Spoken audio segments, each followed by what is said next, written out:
Today on Faithfully Fantasy. Today we had a really exciting episode. Yeah, finally! And these chapters, there was my first moment when I say, fuck yes. The part I was struggling. The average of the dragon is 25 feet. Wow. Were you like, whose feet? My feet? Sean's feet? Yes, a bit different. I've got small feet. I think she wanted to just make them terrifying. Yeah. But they'd have been terrifying at 16 feet as well, exactly. wouldn't they? I was wondering as well, can the dragons hear the thoughts of the cadets before bonding? Try before you buy. Dip in and have a look around, see what kind of person you are.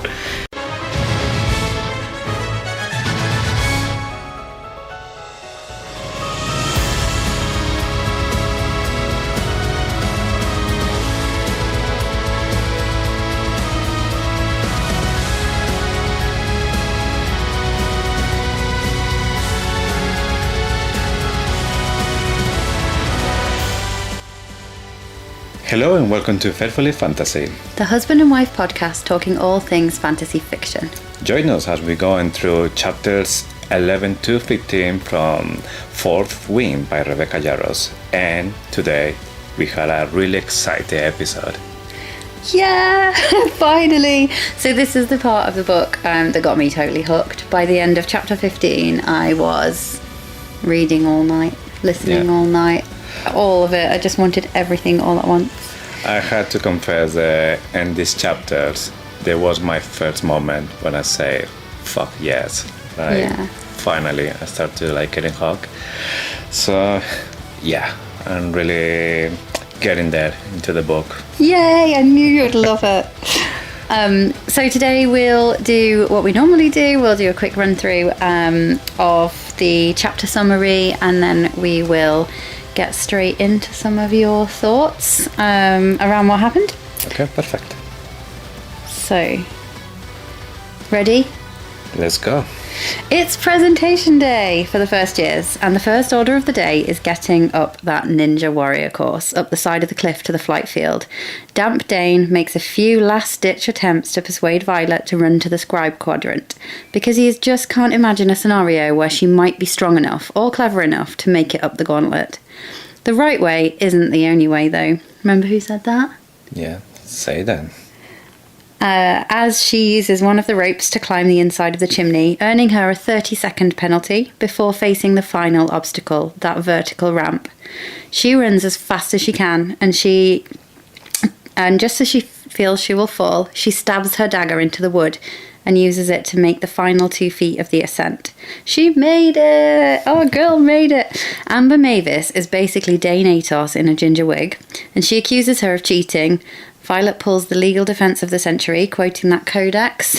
The items brought from home should be considered part of the person. Scribe brain for the win.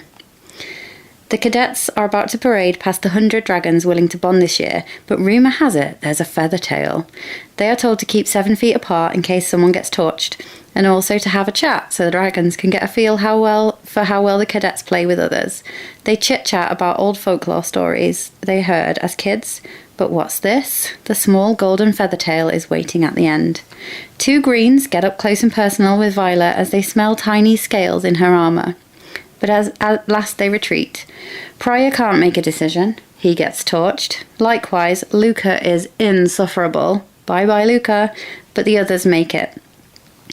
October 1st arrives, and they enter the forest after a pep talk from Kaori, telling them to follow their feelings. Violet wanders around for a while, not really feeling her feelings. She climbs a tree to get a better look, but she doesn't think her dragon is here. She sees a flash of gold and hears Twat Barlow, Tynan, and Oren planning to hunt and kill the Feathertail. She will not let that happen. She breaks her ankle on the way to intervene, but shows true grit and determination as she moves towards that clearing. Jack arrives, but the Feathertail won't leave, so she puts herself between him and the Golden Dragon. Xaden strongly recommends that Jack rethinks his actions, as his scary as shit dragon Segale exposes her fangs. Xaden looks set to interfere as the Golden Dragon refuses to fly away. Vi takes out Jack's shoulder with a dagger. He barks a kill order at his cronies before he runs away like a little baby. What's this? Is Xaden on Violet's side? He steps forward, but standing with the golden one, tucked under an enormous scarred black wing, is the biggest dragon Violet has ever seen in her life. Step aside, Silver One. And he casually barbecues Tynan. She's only gone and bonded the baddest dragon going, Tern, the unbonded black Morningstar tail from Kaori's class. Slight problem though, she can't stay on his back, and she is in free fall. Oh, never mind. He yanks her back up with his massive talons and throws her on his back. Terrifying, by the way. After a bit of a bitch and a moan that she's embarrassing him, he holds her on his back with magical bonds. They put on a show and land in the flight field with the golden dragon still close behind. She slides down his leg and joins the queue to tell the roll keeper her bonded dragon's name. Mummy S is watching, but she doesn't quite believe she's bonded Tern. Just as Violet is about to go back to her new dragon, the golden one tells her name, Andana. Both dragons. She's bonded both dragons, and all hell breaks loose. Yeah. She bonded both dragons! Yeah, actually, I thought that she will bond two dragons, but I thought it would be the two green ones. They were sniffing when they get too close. So that gave me like, I think she will do like something different than nobody else had done before. So I thought it would be with two dragons, the one who she will bond. I thought she would just be stuck with the feather tail when I first read it, but I bloomin' love the feather tail. Yeah, apparently you're not the only one, because obviously Tern cares about this golden dragon as well. Yeah, but who is she? You'll have to find out. So much happens in chapters 11 to 15. Yes. I think now is when we start to see actually a little bit more about what is Fort Wind about, because now finally we start to see they are interacting with the dragons. We start to see some action, and we start to see like really unexpected things happening. So now is when I start like actually enjoying the book. Oh, it took you this long. Yeah. Were you like forcing your way through it for me? It's not that I wasn't enjoying it or I wasn't like interested in the book. It was just that I was like, okay, so far I see like things going on, but not giving me like that hug or that thing that everyone is talking about. Like, oh my God, this book is so amazing. Yeah. I was just reading and it was, yeah, it's an alright book. It's fine. It's alright. Oh, now I like, oh yeah. Yeah, the end of the threshing, I think it's chapter 14. So when you know she's bonded Tern, that makes me really emotional. And I've like a couple of times while I've been re-listening to the audiobook, I've arrived at work and I've been like, yeah, she's bonded. And I'm going in and like strutting into work, like really happy and emotional for Violet. Yes. Okay, should we start in go chapter for it. 11? Chapter 11.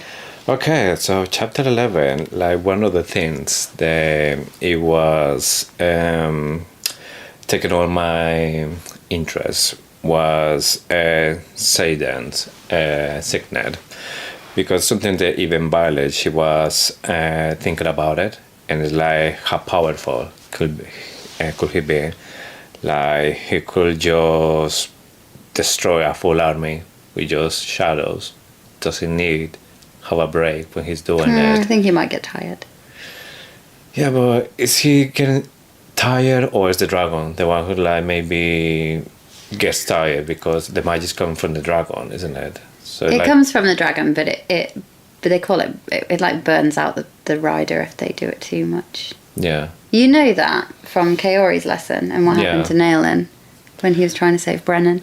Yeah, but I thought that was just because he was doing something that he's not supposed to do. But if he's doing his stuff, like normal stuff, just fighting, and then he's just overdoing. But yeah, that was like a really good question, like how powerful he is now. Because so far, yeah, he had done like some tricks with the shadows. I think the biggest trick that he's showing so far until these chapters is that he can listen everything that was going on in the kingdom. Yeah.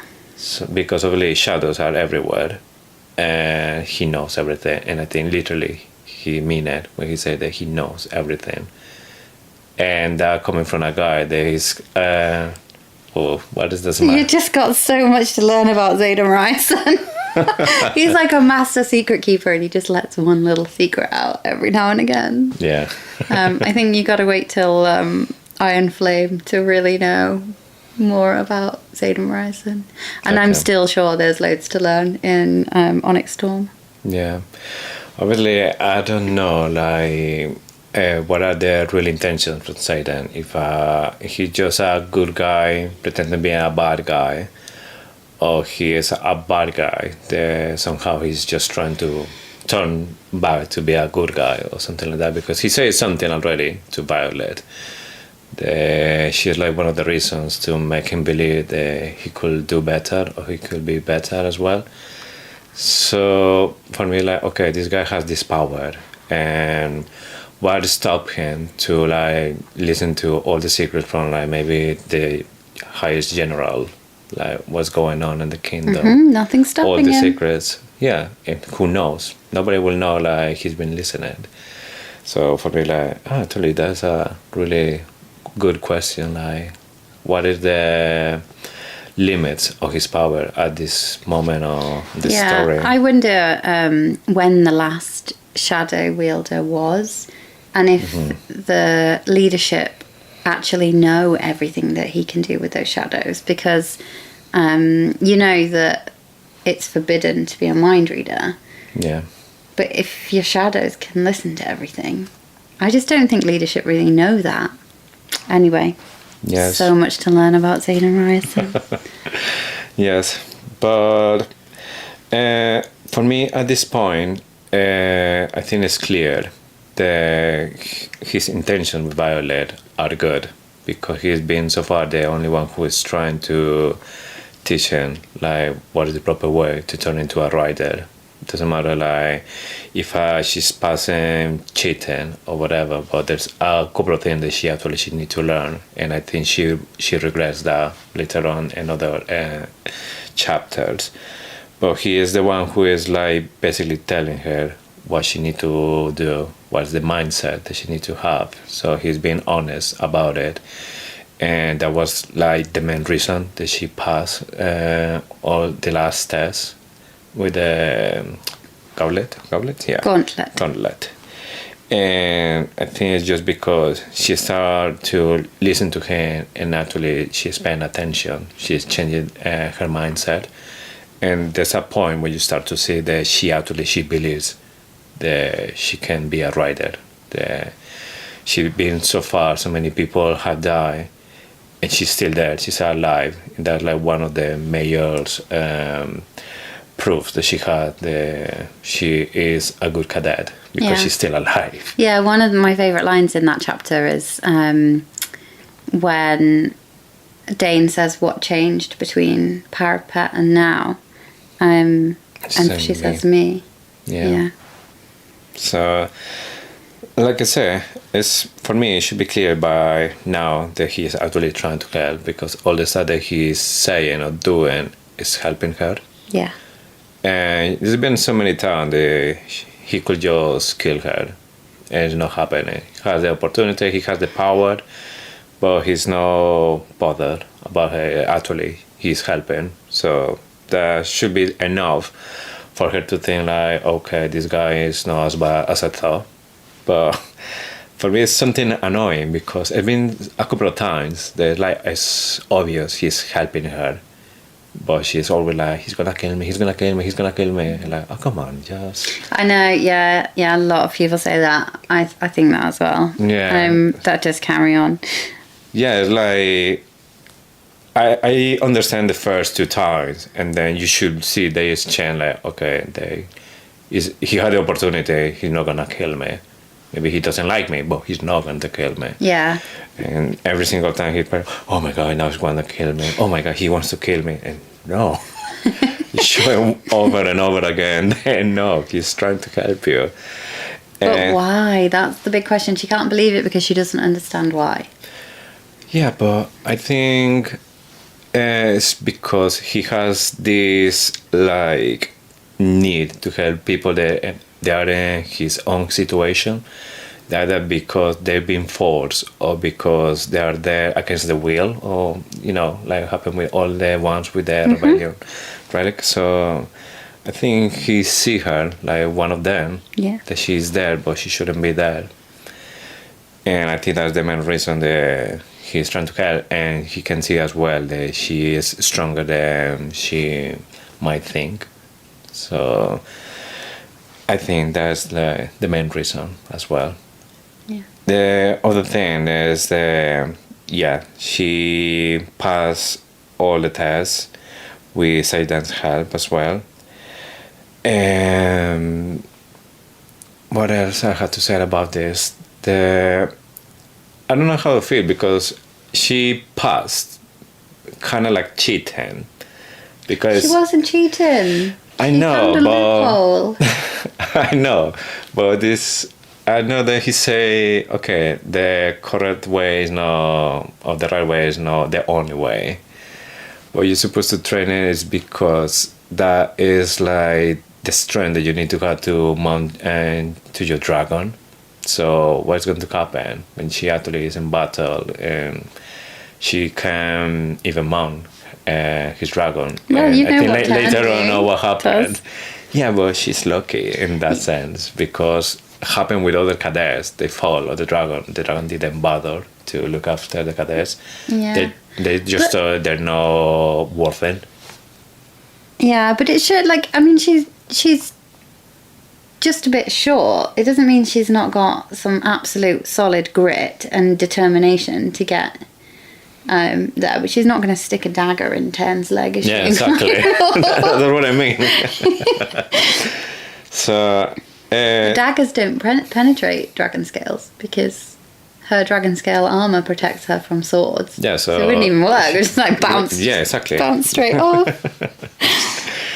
But again, it's like, okay, she's the main character. She need to go through all of this. She need to pass. She's smart, so it's like, okay, we just give it that because she found a way to pass all the tests, so that's fine. But at the same time, it's like, we will see. Well, we saw chapter 14 that because she not been like training properly for this kind of stuff, she has a issue mounting the dragon for the very first time. I think it just shows her personality though, and her way of surviving, that she has to find another way. It doesn't come easy to her, and she finds another way. And I don't think that means you're less of a rider. I think it shows her scribe brain as well. It kind of sets her apart from the others because she's been smart and she's found another way. And I think that's a really key attribute of a great rider, is that you would find another way, because sometimes you could be separated from your dragon. You're going to have to find another way. I feel like that just demonstrates her personality.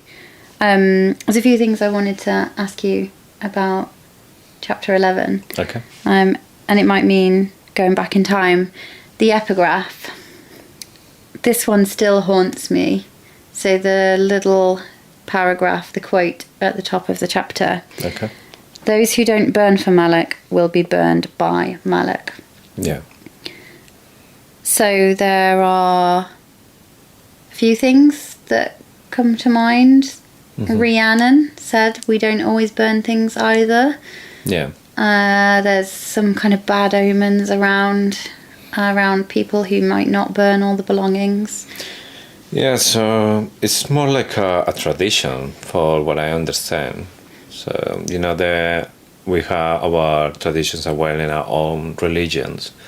I don't know if in some point they say like what kind of religion you are, if you have like a Malik as a god. Or... Well, they have multiple gods. They have the god of luck, they have the god of death. Malak's the god of death. Yes, but yeah, exactly. They have like kind of like the beliefs, and they believe that when somebody died, they had to burn all possessions because Malik required like everything that's coming from this person. So it's like there's no trace about this person. It's an omen for me because in these types of books, the gods are generally real, and you do generally feel the wrath of the god or the creator. So in these types of fantasy books, God is generally, or the gods that they talk about are generally real. I always like how instead of saying "oh God," they say "oh gods," because there are multiple gods. Yes.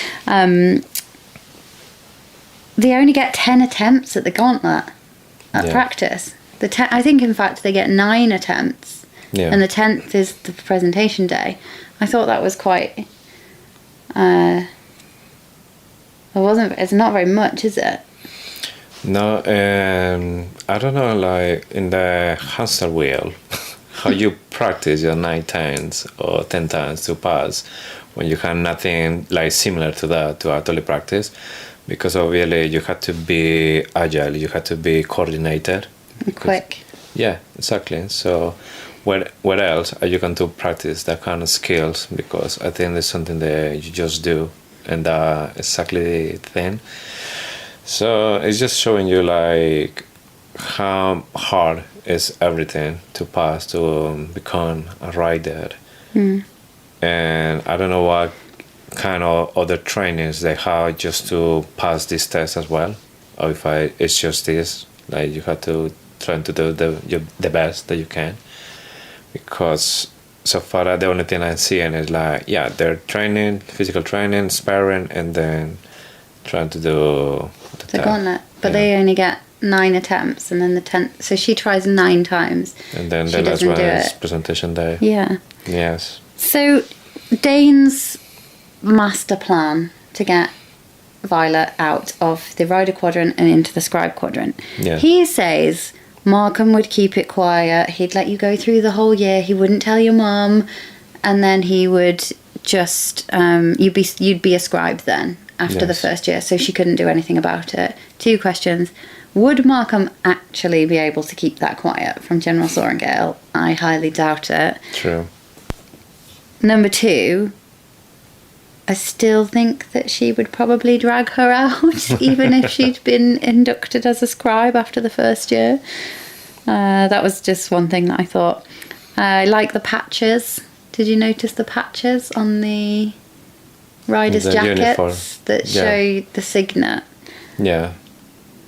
The fact that she says she sees them as intelligence, as some of that she might need to one day defeat a rider, shows her change of attitude. It shows that she's now becoming a rider, because she's not the type of person that would look at somebody and say, I need to defeat you. She doesn't ever take a killing blow. She just is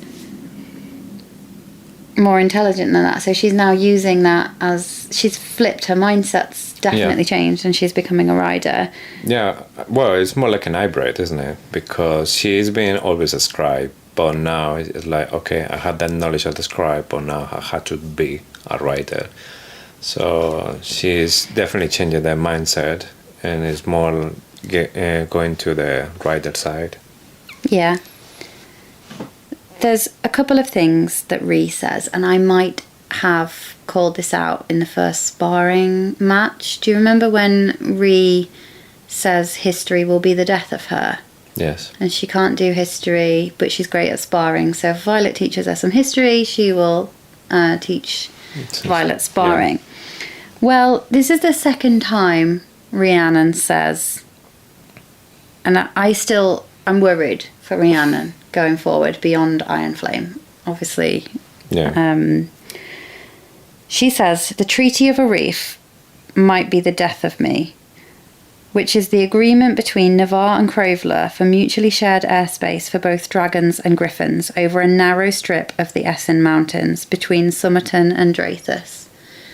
That jumps out at me as foreshadowing that something might happen to Rhee, and I'm saying this, I know it's probably a spoiler because we don't know until the end of Iron Flame, but let's look out in Onyx Storm or beyond for mutually shared airspace for both dragons and griffins over a narrow strip of the Essen Mountains between Somerton and Drathus, because that is twice that Rhee has said, history will be the death of me.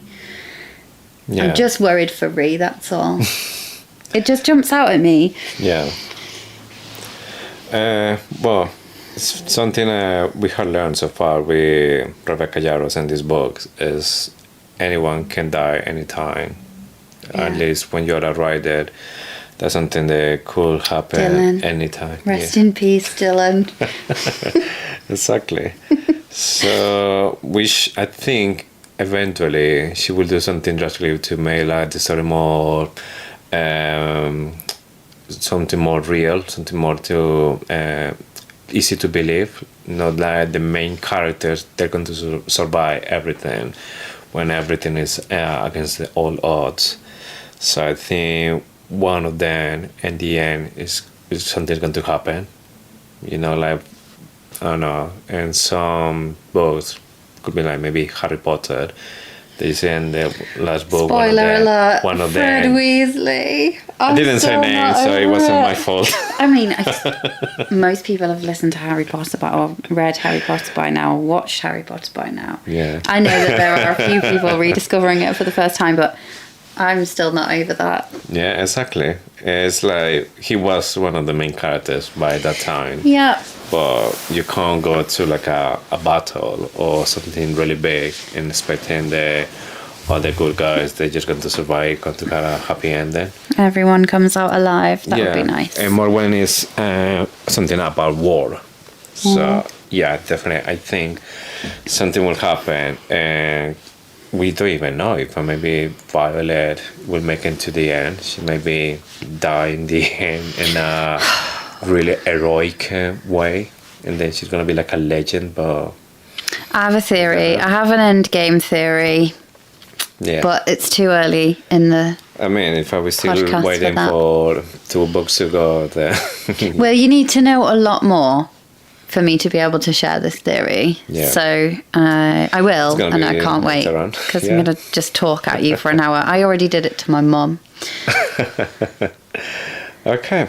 So, anything else about chapter 11? Okay. Of course.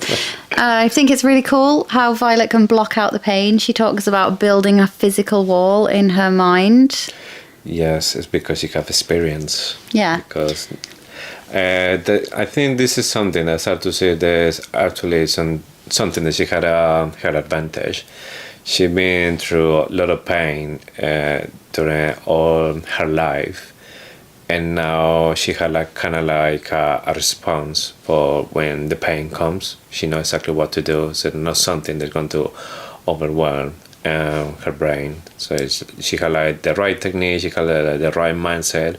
She knows how to deal with pain. Yeah. But it's a physical, it's like she's physically locking it away in her mind. And she's obviously got a very clear picture of what her mind looks like. Mm-hmm.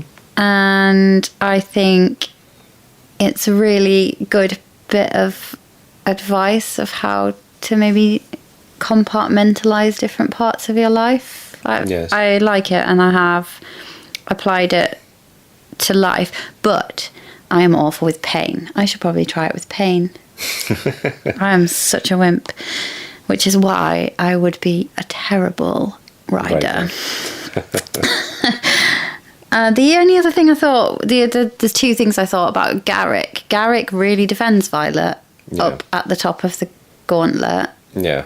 He's a marked one, and her mum, Violet's mum, killed, I don't know if we know, a member of his family, his mother or his father, and he's still defending her, and he fiercely defends his squad, and he takes it personally if someone in his squad is accused of cheating. Yeah, I like that for Garrick. I think that's a good sign of his maturity and his...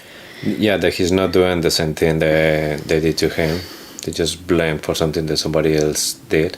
Yeah, was it Garrick in the forest that said it was her mother and we don't punish the children? That's not a Tyrish thing to do. Yeah, exactly. It shows again, doesn't it? It's proper character building for Garrick, because it shows that's his attitude. So what we do is what they do. Yeah. Yeah. That's it. I like it. Zayden doesn't wear patches as well. Yeah, he was wearing something when it was no presentation day, when it was the time to do the bonding. I think he was wearing like a flight jacket. Flight jacket, yes. But yeah, he doesn't like to show off because one thing that she noted, he had like different badges about all the weapons that he can use in a battle. But normally he doesn't wear that. Yeah, but Xaden doesn't wear his patches. And that speaks to his character and perhaps matches the signet. So he's in the shadows. He's keeping secrets, doesn't want everyone to know everything about his life. He doesn't put things on show with patches. That could be something interesting. So signet could be something about personality, because is he doing that because he's signet, or is he signet because of him? Like, he likes to just not show off. He likes to be just kind of like invisible, like a shadow. You find a bit more about why signets manifest a bit later on. The reason how. Yeah. Okay. Yeah. Chapter 12? Chapter 12. We spent quite a long time on chapter 11, and that's probably the least eventful chapter of these 5. There's no dragons there yet. So chapter 12, and we start with presentation there. So there comes some quotes that never look red in the eye, never back down from a green, don't change reputation to a brown. So I found that, okay, this is just because it's like not respectful when you look at a dragon directly to the eyes, a dragon that you haven't bound. But at the same time, we're like, okay, if you don't do it, it's because you're showing respect, or it's because you're showing fear. If you're showing fear, then that dragon is going to think that you're weak because you fear him. Or... So you see Violet deal with a red dragon in Threshing in chapter 14 or 13. Yes, like... She bows her head really low. So that's respectful. She stops, she bows her head low, and I feel like that's respect. That's not fear. That's just, I respect you, but you are not my dragon. Kaori said red dragons are the quickest to anger. So I think you get experiences where other riders look dragons in the eye. Yeah. But red ones are so quick to anger that you probably don't have time to look away before it's already angry, whereas the others might be a bit less angry. I find that funny as well, because I can say this because I'm a redhead, but everyone always says redheads are quick to anger. Yeah. And it's funny that a dragon would be the same. Something about red. Maybe that's because bulls don't like red neither. Just like it makes them angry. Yes, something about red, isn't it? Yeah. And the Colour Monster book that we read to our children. Red means angry, yeah. Yes. So I found that, curious. If I was like a show of respect or fear, because obviously they can just kill you in one breath, pretty much. Then we see that we have, at this point, 36 squads, 169 cadets, but we have only 100, well, by this point, 100 dragons, so 69 won't make it. Well, some of them will die anyway. And some dragons might not think anything of the candidates. Yeah, they don't find their cadet they want. And then, this is the part that I was struggling. We found out, like, okay, all the dragons... And the average of the dragon is 25 feet. And for me, it's like, wow, that is just massive. Yeah, it's a bit ridiculous, isn't it? Like, it's to the point that it's like not believable in my mind. Because on my mind, they were big, but not that big. I had to like look at some...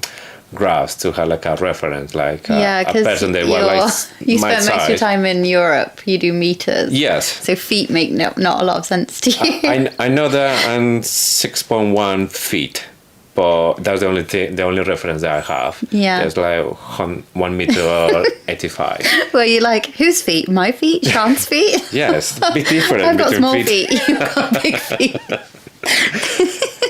Yeah, so 25 feet, and for the people like me that doesn't know what is that, is 7.62 meters. 7.62 meters. Yeah, I had to look for this. That's average as well. Yeah, so there's they're bigger than that. But yeah, for me, because as an author, I want to that everything I put in my stories is something that people can believe. I know this is fantasy books, but at the same time, this is supposed to be something that you should believe. And it's for me that I know like things that the biggest creature, the flying creature ever lived. It was actually 16 feet tall. We're talking about this, even I had to write the name and everything there, Quetzalcoatl or something like that. Easy for you to say. Actually, that just sounds like most of the names involved. Maybe inspiration. But this one was like the biggest creature ever lived. So imagine like a pterodactyl, but at the sound of an airplane. So in this one was 16 feet tall. And sometimes they say the reason there's no creatures bigger than that, they're able to fly, is because the capacity to fly, like from land, just to jump and fly, gravity just don't. Well, I have two feelings. Obviously, gravity is a thing because they fall off the dragons. So but it might not be as bad in this land, and also. It's a book. If you think the dragons... No, let me say it. Okay. If you think the dragons are too big, make them smaller in your head. That's the beauty of a book. Yeah, you can just make... That's not going to be in the movie. And that was demonstrated when... The TV series.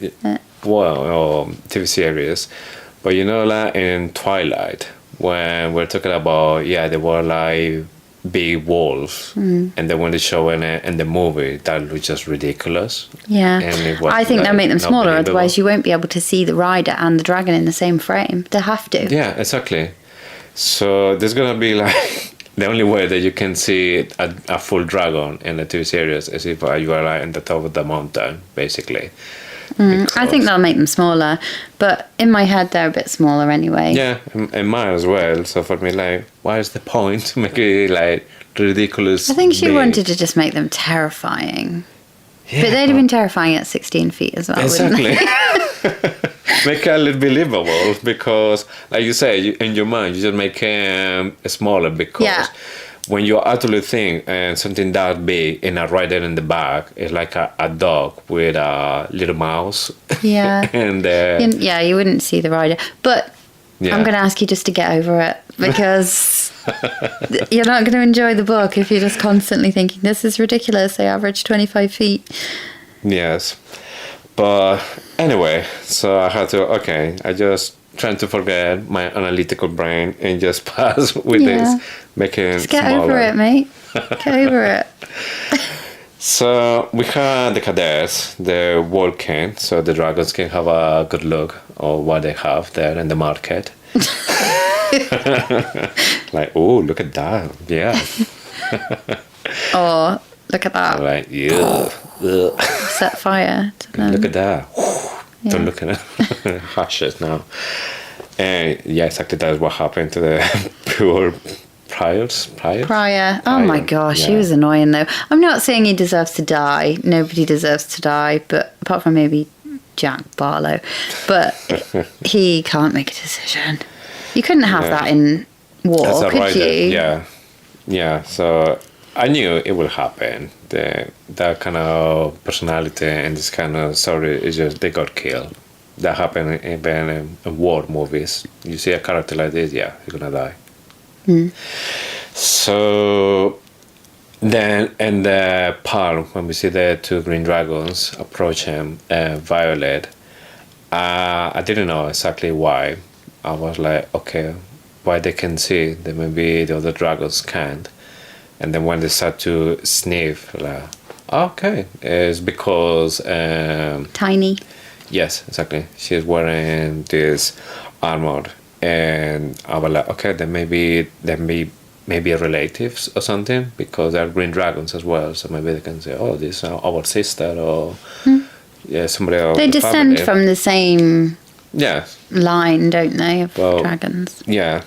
So I think I wouldn't be able to smell my sister though if somebody was wearing her skin. Oh, that's weird. Nice. Why did I say that? Sorry, take that back.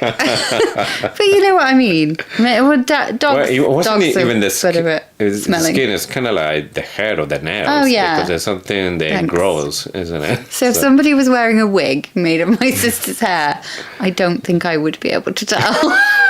But we do have quite unique hair colour. Yeah.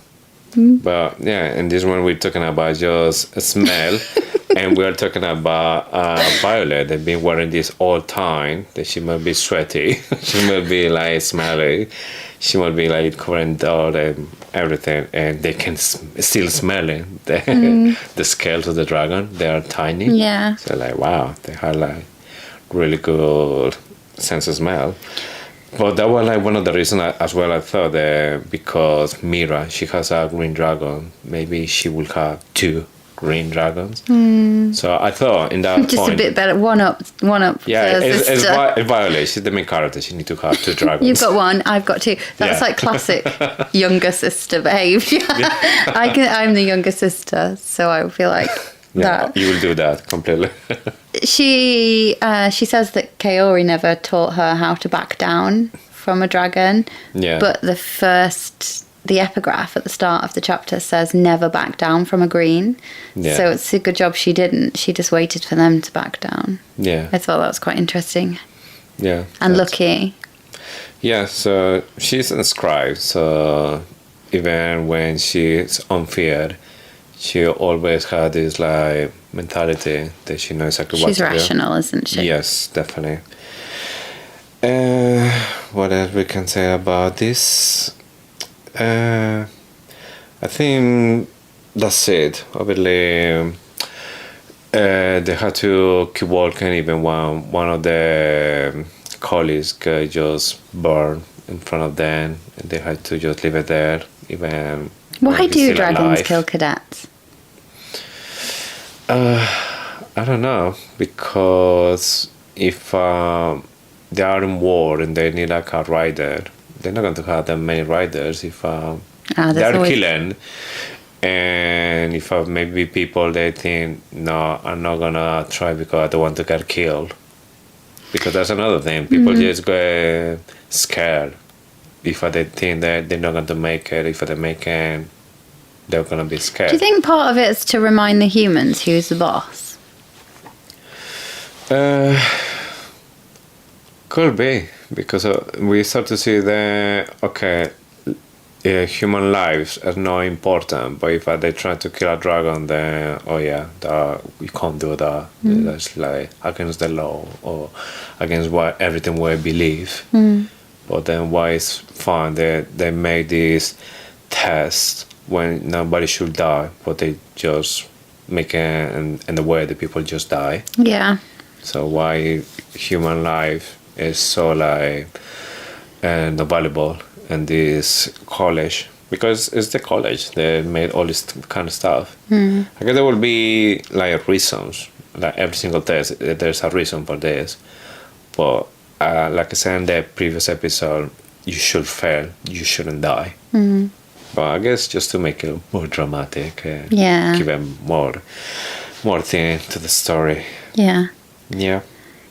But that's everything I have so far from my chapter 12. What did you think about the chat that they had while they were walking? You think it's weird that they had to have a chat? Yeah, I found it a little bit distracted because obviously they were walking with these massive dragons, and at least if I was there, I would be like, kind of like, don't talk to me because I don't want to do anything. They made these dragons. But even though the senior wing leader at the front said there's a correlation between the level of chatter and the bonding of the dragons. So if you were told the dragons like to hear you chat, then you still wouldn't want to talk. I would be chatting away just to try and distract myself, but that's what I'm like. Yeah, but I don't know. For me, it's just because I don't know well exactly what they look at in a cadet when they're sitting like walking. It's like something the attitude, something about the way that he looks, something the way that he walks. So I was wondering as well, can the dragons like hear the thoughts of the cadets before bonding, like just to have a quick look what they're thinking about or how they feel or everything inside. Try before you buy. Yeah, just like dip in and have a look around, see what kind of person you are. yeah, because you know the something that I find like a little bit funny as well. These dragons remind me a little bit like this old woman. They're like, okay, do you have a good work? Do you have like a good job? Do you have a good salary? Can you keep me like in a good life? You know, before marriage or something like that. They're like really like, I just want the best. I just don't want any old riffraff. Yeah, exactly. I don't want any prior. You can't make a decision. So I was like thinking, is that possible that maybe they can just see a little bit and then nah. Maybe that is actually what's going on presentation day as they walk by. But they do chat. So it's I thought it was quite good to hear them chatting because I really liked the story about Mummy Soaringale when they were positioned on the eastern border and Violet thought she was a Venin. And it made me realise that sometimes when I come home from work, I might look like that. I have a long commute sometimes, and I've never, not yet, experienced our children hiding behind you, screaming that their mum is a creature from folklore. Yeah, but it could happen. Okay, I wouldn't be surprised. So the other thing that I really loved was Sawyer memorizing all 100 dragons because he was desperate to bond this year. It just made me feel. He said, "There isn't a feather tail." I memorized all the dragons, and there wasn't a feather tail. And he was like starting to get a bit anxious and stressed. Nervous because he didn't know anything about it. Yeah. And he's obviously just so determined to get a dragon this year. Yeah, just imagine you go through all of that, you know, all the we have read so far with Violet. Go to that moment, go to Threshing, and then just to go back home because you didn't make it. So disappointing. And you had to do it all over again next year. My heart breaks for him when I think about that. Do you think he gets a dragon this year? Because you don't know by the end of 15. Yeah, I still don't know. I don't know. I hope so. But at the same time, I think as well, he might be this kind of character that's just to show that some people never get born even when they try. Aww. So I really hope that he will be there with finally a dragon. But yeah, I don't know what's going to happen. 50-50 at this point. Yeah, and talking about other fringe characters, Riddick is really funny. He's starting to show his personality, and we get to see him a bit more just at the beginning of Threshing. And you're starting to realise that he's actually going to be a part of Violet's life. You can see there's kind of like a gang now forming with these cadets. Hopefully they're going to Luca. I don't know. Or Tynan. Yeah, no, but they're not part of the gang. But hopefully they're going to stay like this for a while. I don't know what's going to happen. I don't play. No. Anyway, we should get to Threshing because Threshing is chapter 13. Chapter 13. Let's get on to Threshing. Yes. My absolute favourite chapter. I'm going to say this several times throughout the book series. I'm going to say this is my favourite chapter, and you're not allowed to say, hang on a minute, you said chapter 13 was your favourite, because I'm just going to change my mind. I love this book so much. No, but like I said in the beginning of this episode, chapter 13 was the very first time reading this book. When I read the last bit of the chapter and I said, fuck yes. Like, finally I was like totally engaged with the book. And she hadn't even bonded at the end of chapter 13. No, because the Black Dragon was just because somebody else showing that. Yeah. But we Zaven. get there because that was like the last bit of the chapter.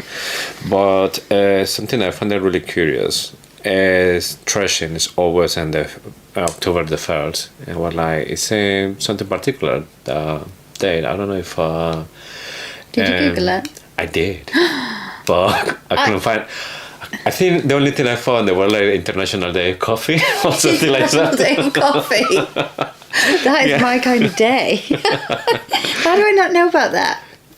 I don't know, because you know that we have 1st of November.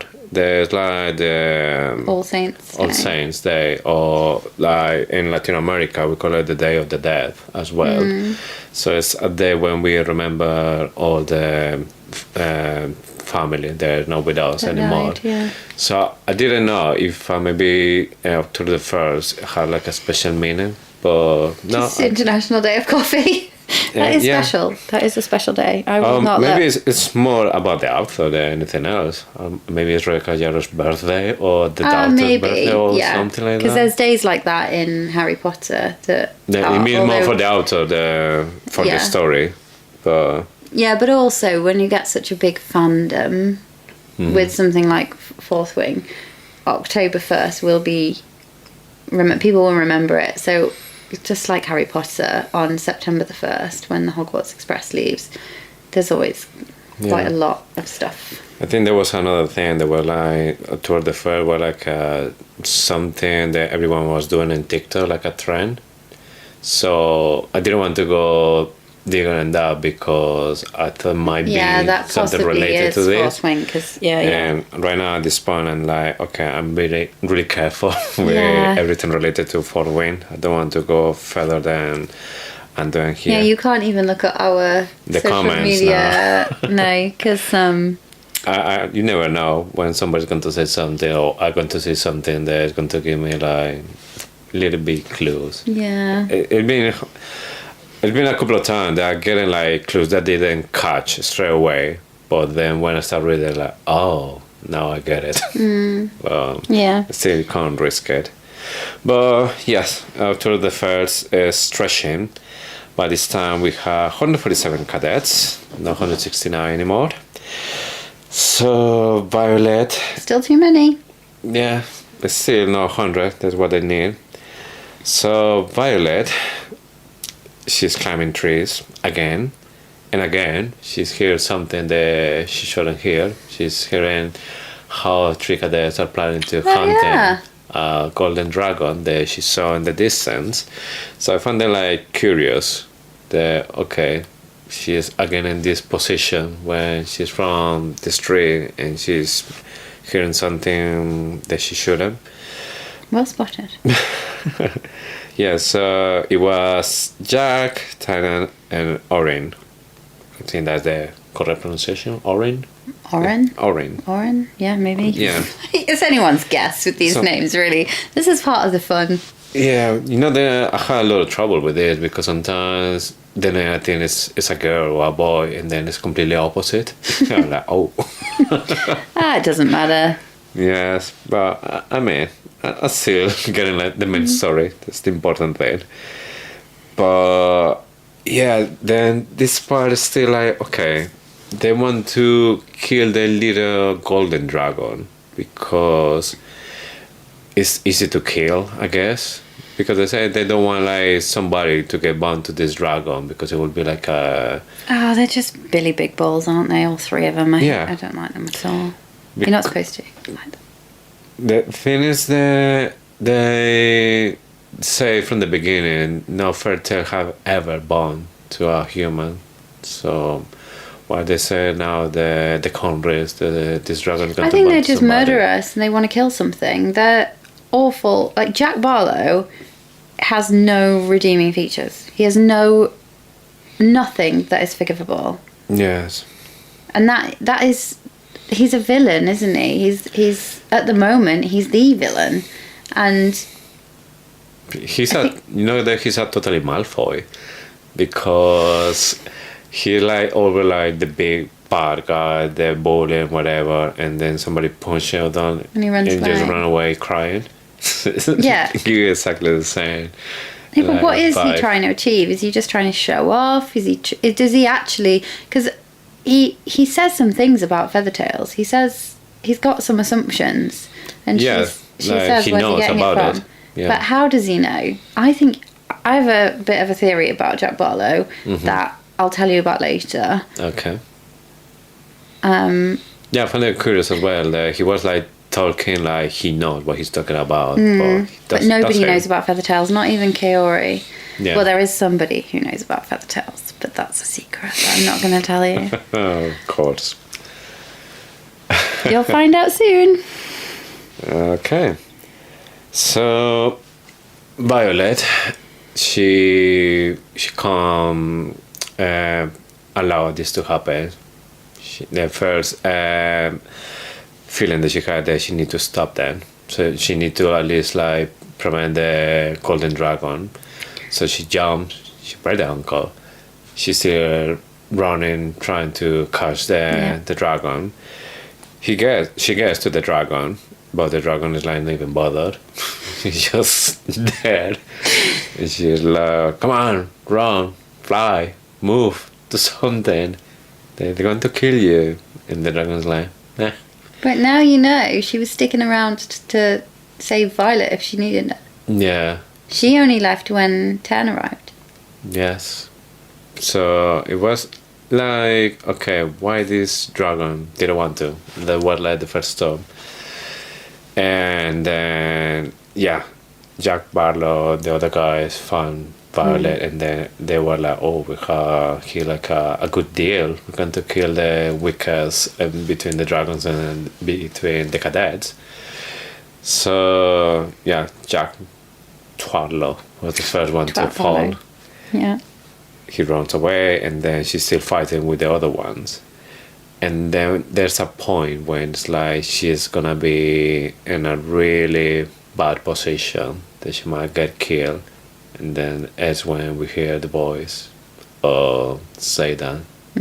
Saying that you should reconsider before doing this.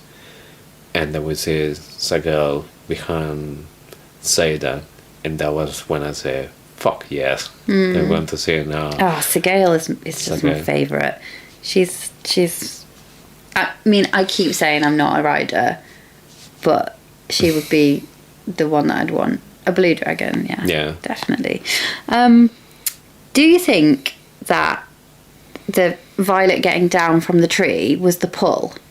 Now you know that she's bonded to Andana. Do you think that was 100% Violet's moral compass? She must save the dragon. Isn't it funny how Kaori says at the beginning, follow your feelings, like feel your feelings and go with them. If you're being told to go one way, go that way. When I first read it, I was like, she's just got such a strong moral compass. She's sometimes seen as the weakest link. She's not at all, because she is like strength is much more than your bones. Yeah. But I read it and I was thinking she's just got such a strong moral compass. She would never let somebody kill somebody who was weaker than them, or a dragon, because that's just wrong. But the next time I read it, and I called out, I kind of had the Kaori quote in my head a bit more, feel your feelings, go where that takes you. I now believe that was the pull. That was telling her to go towards Andana, because Andana is her dragon. Well, I'm not sure about it, because I can't completely understand what you're saying. Like another example of that is when in presentation day, when they are walking and then one of the cadets is like, oh, what's that? Like talking really unrespectful against the golden dragon. She felt offended as well. And that's kind of like when you feel offended when somebody's talking bad about something that belongs to you. Yeah, she said it still looks strong enough to burn you or something. Yeah, completely defended, like she felt like she was talking against her or against something that belongs to her. But at that point, she's kind of like feeling reflected on the golden dragon. They're like, everyone thinks it's weak just because it's small or it's not like as big as the other ones. And then when they try to kill the dragon, she said they just want to kill it because it's small and weak. So she feel like they just want to kill it because it's different, like me. Yeah, but she knows she's not weak. Because he was getting upset with Dane for thinking she's weak. Yeah, it's just that, you know, there's moment when Violet is like, she's completely like, she's 100% sure about something, and then something happened later on, and then she like actually she said, "Oh, I didn't know that actually I'm going to make it." Like she said all the time, "I'm not going to die. I'm not going to die. I'm going to be a rider. I'm going to be a rider." It's like she's trying to convince herself. Yeah, and then when she's a rider, oh my god, I never thought I was going to be a rider. Yeah, I feel like, so I was torn, and I think the first time I read it, I definitely, or even the second time I read it, I thought that wasn't the pull, and that was just her moral compass. But she immediately sees the dragon, and then she's like, right, I'm not going to do anything up here, I'm going to go down. And it feels like that's a pull to go down the tree and follow the golden dragon, but she is not recognizing it as if it is. She just thinks it's time to get down now. But I think maybe if you were to read it again, it'd be interesting to see if you felt the same. I know what you're talking about, because it's like it's going that way, but at the same time I remember that when she was walking around, she said that I can feel that my dragon is here. I can feel that thing there. But that was before she saw the golden dragon. And the golden dragon flew in, didn't she? Yeah, she saw her, and then straight away was... and she went down from the tree. When she saw the trio going hunting. But then even when she bombed Tyron, she's still not feeling that. She just felt somebody was talking in her head, or somebody was talking to her, but she never mentioned that. I got that feeling that Professor Kari was talking about. But yeah, chapter 13 basically ends with Zaydan and Sagel just there looking at this trio, trying to kill the little dragon and trying to kill Violet as well. So when I saw that, I was like, well, Zaydan, he might not do anything because he's a wing leader, so he's not allowed, because that was like Dean's main subject discussion with Violet. The one that they happen, they can kill him. He's not allowed to do anything, just watch. So for me, it wasn't just Zaydan is going to rescue Violet. For me, it was more like Sagel is going to kill these guys because she doesn't give a shit about anything. Yeah. So, you see, there somebody's trying to kill one of her own species, and then she will do something. Not Zaydan, but it's a girl. Yeah. But then, didn't happen. No. I think it's quite brave of Violet to talk to the golden dragon, because at that point she didn't know that she thought she couldn't breathe fire. She said, I now like have a really strong feeling that this dragon can't even breathe fire. And then she has paws, but she says she's still got really sharp teeth. Yeah. And you're not supposed to speak to a dragon that isn't yours, but she's quite sassy with that dragon, and she's like, run, you've got to go. She's like, she's treating the dragon as if she's weak. So it surprised me that Violet would be comfortable, or... Well, I think it's more like he's talking to a puppy or something that doesn't know what's going on. So it was more like talking to a pet. Yeah, but isn't that like a bit patronising to a dragon? Yeah, I guess it's... Yeah, like you said, it's weird. She's all being treated like the weakest. Yeah, she wouldn't like it if someone was speaking to her like that, would she? Yeah. And I love Violet. I have so many issues with some of the main... I've said this, I think, in the pilot episode, but... Yeah. It took the main female character of Akatar, A Court of Thorns and Roses, took me ages to kind of feel a connection with Feyre. I just didn't for ages, and I pushed through, and I love that book series now. But Violet instantly loved her, and I have very few, apart from maybe some of the things where she contradicts herself a little bit about Xaden. She really fancies him, but then she thinks he wants to kill her and stuff like that. That's fine, but it's minor.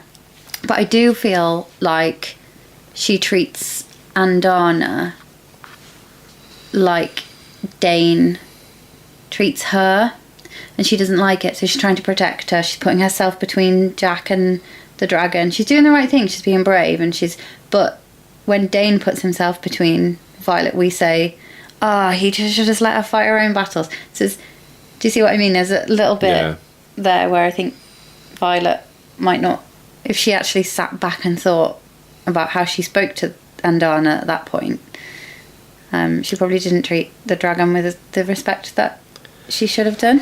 I think maybe that was the main reason that this golden dragon was doing anything, because at this point we can't hear her thoughts. But maybe when she was like telling, come on, move, fly, do something, she probably would be, hey, wait a minute, why are you talking to me like that? No, I'm not going to do anything. Treat me but with she respect, says, maybe I was saving you. Yeah. So I think she was sticking around just in case Jack. I think she would have saved Violet. Yeah.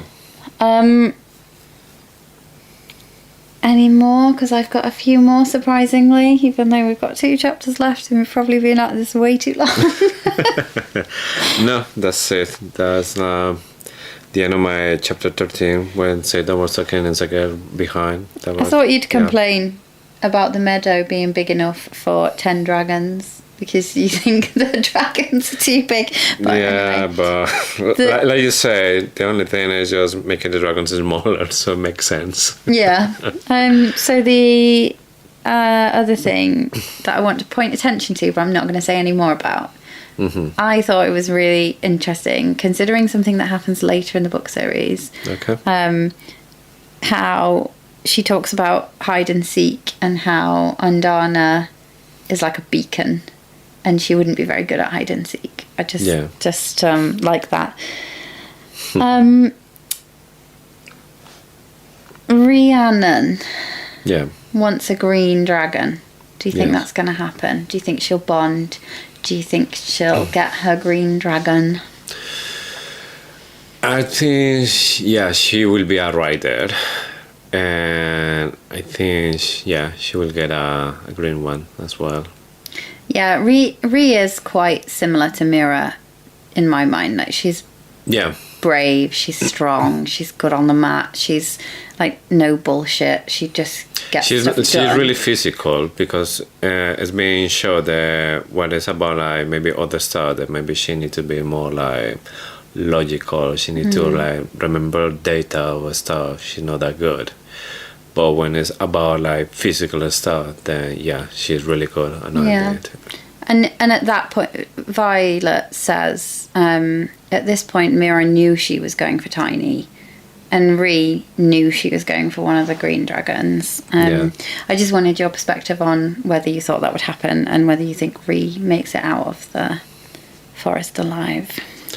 At the moment, I don't know if she's already there by the time the Violet goes with Tyne, or if she will arrive later, because I think they were number 71 or something like that. Yeah. Dane tried talking to her into a brown. Why? All we know about browns is you should never show trepidation to a brown, which makes me think that a brown dragon torched Prior, because Prior couldn't make a decision. He was a bit trepidatious. He was, if that's even a word, he couldn't make a decision. I think a brown flamed him just based off. We don't get any confirmation. I thought it was a red dragon. A red dragon step on. Anger. Yeah, good point. So that doesn't, it just because I get angry quickly. Yeah, but her mother, she has a brown dragon. So I don't know if something about brown dragons that we don't know yet. Something details that maybe she will be more protected with a brown dragon or something. I don't know. I can't remember if Dane has a brown dragon. And maybe that's why. Yeah, I was thinking about it too. That maybe he has a brown dragon. So far, the only member I know is Mummy Soaring Mummy, Girl. yeah. Yeah, I think he must have. I can't remember. There's only one thing I remember about Dane's Dragon, and I can't tell you that yet. But that's... I think the only thing I know is it's called what? Cat? Or something Cath. like that. Cath, yeah. It depends how you read it, though. I say Cath. Yeah. Could be cat. And yeah, I think that's everything.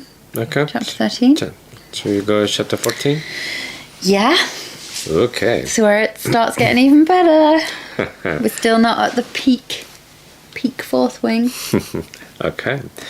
So chapter 14, Satan is there. So we're like, fuck yes. But then Jack. Do you like Xaden? I mean, the combination Satan with Sagal, because the two together is like, oh shit, you need to be careful. Because if one is not going to kill you, the other one will. Yeah. But then Jack, straight away, he said, like, what you going to do with leader? You can't do anything. And then we're like, okay, so he showed in this battle, but he actually can't do anything. Mm-hmm. So Violet knows that as well. So she's not trusting that he's going to do anything. She knows he can't do anything. So she just keep fighting. You know what Xaden's attitude is, though? Because he's already said this. He said, when she said that she can't, when General Soaringale gives an order, you can't exactly ignore it. And he said, sure you can. You just might not like the consequences. Yeah. So I feel like Xaden doesn't really care about the rules. I mean, if he can kill with shadows, who can say that it was he? Like, yeah. Can he maybe suffocate somebody with a shadow or something? And just yeah, he could have gone for Jack. He could have gone for Tynan. He could have gone for... Yeah, they just died there. We find them dead. Yeah. We don't know what happened. Yeah, I don't know. I didn't interfere. I didn't interfere. Exactly. But Violet, she did really good. She had a broken ankle. She defended with these three guys. They were like bigger than her. Mm. So she Thank God for that dragon scale armor. Yes. So Thank Mira. gods. Sorry. Thank God. Thank Malik. Thank Mira. Thank Mira. Yeah. And the guy that can make things big and small. Make small things really big. But yeah, things getting like really bad for her. And then Satan, he's still like dead. And he's still helping, because there's one couple of times when he was like, behind you. And then she was paying attention to what's he going on. clearly interferes. Yes. And then they were like, hey, you can't do anything. And nobody said that can't narrate it. Mm-hmm. So like, obviously, he's helping. And I think if it's not because the black dragon appeared, he was already ready to go. Because he was like approaching or doing something to get closer. Mm. And then in that specific moment when Violet feel there is wind behind, it was the black dragon landed. Mm-hmm. Which I still imagine like 25 feet or 27 feet dragon, because this is the biggest one. It's going to be 30 feet or something. Landing behind you, it's not just going to be wind, it's going to be like a wave, you know? It will kill Violet. Just with this and Xaden and Sigale. And yeah. Well, yeah, we know physical here. We know like the laws of physics, and just enjoy. A crater. If they don't do that in the TV series, we will feel shortchanged. Yeah. But then when this was the part that was my second fuck yes. When first the biggest black dragon that she ever saw. That was my first. Oh wow, the knowledge dragon is in the fight. Mm-hmm. But then when she heard this like deep voice. Go on then, do your turn voice. Nah, that's another thing I need to talk about, because I read it first before I heard it, and then in my mind this dragon had like he's kind of like a sassy, have like this kind of like attitude as well. Yeah. Because and the way that he's told to her, for me, like there's not another way. But then when I was listening to the audible, they put this like weird voice, like really grumpy dragon, kind of like snake voice. I love it. No, I think it, like, for me, the stuff that he's saying, it doesn't match that voice. Like the voice that they put in there, or that this woman is putting. I think she relaxes it actually. When you listen to more of the audiobook, I think she does relax that. Yeah. She still does a deeper voice. Yeah, but it's not the voice, like the way, because and the voice that she put is like, "Step away, silver one," or something like that. I really like it. I think she's a really good note. In my mind, he was more like, "Step away, silver one," or something like really sassy, like really, really overconfident, because he says silver one. Why he's saying that? But She's got silver hair. Yeah, I know, but it's more like somebody with attitude, with pointing out. Yeah, put he's it great. Like a nickname or something like that. And then when they start to have this kind of conversation, because that was the other thing, they were kind of already this kind of like fighting, or not like fighting, an but old married couple. Actually, they fight more than we do. Probably don't fight, but yeah. Yeah, but okay, going back to the main story. So this massive dragon lands behind. Then she clear here, step away, silver one. So like what? So she does, and then he just makes a barbecue there. And it stink. then yes, when say that she's out, then he just go away with a girl. They're like, okay, there's nothing else that we can do here. Everything is fine. The golden dragon is fine. So they start to talk, and from the beginning, it's like, oh my god, what he's talking to me. I mean, it's clear. Well, I think it's just the impression to get to know her, to see if he wants to bond with her. Yeah, but it was clear that he bonded her, but we don't know at this point why, because it's been 5 years that he's been missing. That he lost his rider, and he just disappeared. Don't want to do anything. He wasn't in presentation day. Out of the blue, he just appears to. It's not out of the blue. There's a really good reason why he comes, but. I mean, the golden dragon was there. The golden dragon was in danger as well. Well, I don't know, because we assuming that just because it's small and there's trio want to kill him. There's no way Jack, Tynan and Oren could kill the Andana. There's just no way. Even with what you know about Andana now, still got scales. What were they going to do? Yeah, that's the thing that I was pointing out. Even if they're going like to kill, those blades can't do anything. They can't, and they're idiots. They couldn't kill Andana.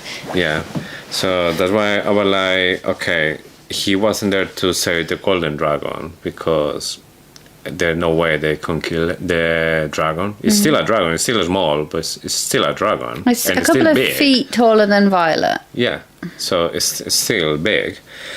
So he just appears, and then they start to like this kind of discussion that she's like can't believe that he is now her dragon. And the same time is like, he's like, oh my god, I can't believe they are undoing this. It's kind of like the attitude that I have from him. Yeah. They're like, oh my god, you always are bleeding, or you're not been training, or like always like pointing out. You've got to remember, he's in a really emotionally difficult place, because the epigraph at the start of the chapter says in the 6 recorded centuries. So they've got 600 years of history of dragons and riders. That's a long time, 600 years. Yeah, when you have every year 100 riders. More than 100. Yeah. So you've got 600 years. You've got hundreds of cases where dragon cannot emotionally recover from the loss of their driver. 3 cases where the dragon has died. Yeah. 10 didn't die, but is he really emotionally recovered from, I'm going to say, the loss of Nailin. Even when you think they is... Well, it's still a loss. He's lost him, whether he's still alive or not. He's not a rider anymore. Yeah. Yeah. So he didn't think he was going to make it to that point because he's not emotionally recovered. He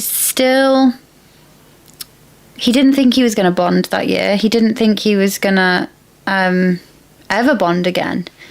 So, I don't know. I feel like that is a bit of a idea of why he's got this attitude. Yeah. I think there's a point where they were talking and she said that she never thought that she would be doing that. And he said the same. That he never thought they would be doing that as well. So I don't know if I was kind of like something that he can like, maybe he feel the bond as well, Paul, the Professor Cody talking. Maybe it's a thing as well for the dragons.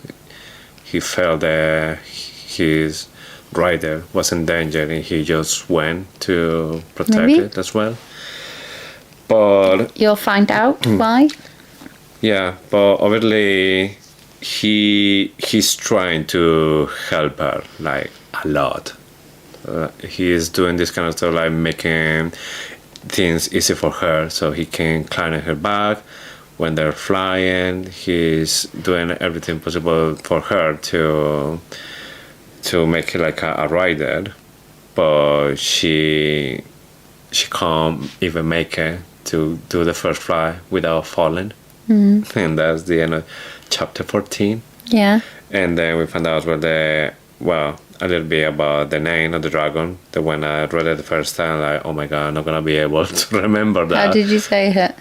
It was Tenamak or Ternanak. Oh, I think so. Something like that. Ternanach. Yeah, I was reading. I wasn't listening to the book first. So the first time I was like Ternanak or something like that. Like, oh my god, I'm not going to, because so far all the we just call him Ten. All the dragon's name has just like a really short name. And when he said my name is Ternanak, I'm like, oh my god. Well, they all have a long name. Yeah, and then he said, but 10 will do. I'm like, oh, thank god. No, so nobody knows the full name of the rider apart from the roll caller and the rider.